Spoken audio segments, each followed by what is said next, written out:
রামায়ণের কাহিনী আমাদের প্রত্যেকের জানা, তবে আমরা যতটা জানি তার চেয়েও বেশি আরও কিছু তথ্য রয়েছে যা নিয়ে বিশেষ আলোচনা হয় না।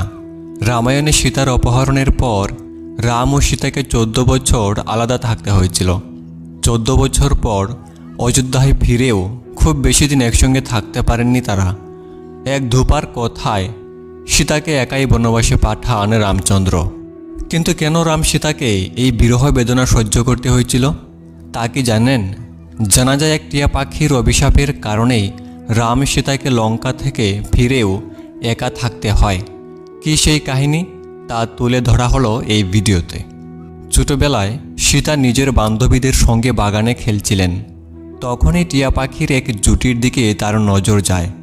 পুরুষ ও স্ত্রী টিয়া পাখি পরস্পরের সঙ্গে কথা বলছিলেন। সীতা লুকিয়ে তাদের কথা শুনতে শুরু করেন। তারা বলছিল যে ভবিষ্যতে রাম নামক এক প্রভাবশালী রাজা হবে, যার বিয়ে হবে সীতা নামক এক সুন্দর যুবরানীর সঙ্গে। সীতা তাদের জিজ্ঞেস করেন যে এসব তারা কিভাবে জানল।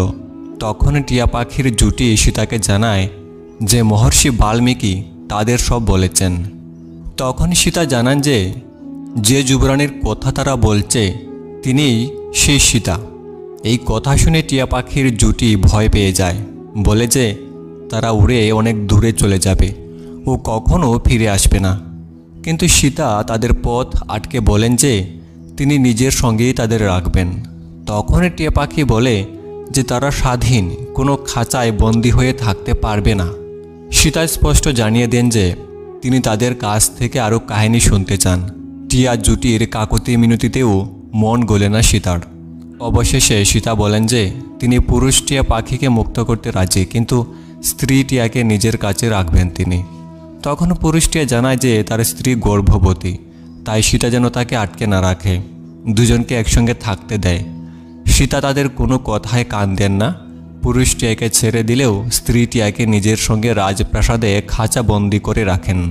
স্ত্রীর বিরহ সহ্য করতে না পেরে সেই টিয়া সীতাকে অভিশাপ দেয়, যেভাবে সে আজ জীবনসঙ্গীর বিরহ বেদনা সহ্য করছে ঠিক সেইভাবেই সীতাকেও একদিন স্বামীর বিরহ সহ্য করতে হবে।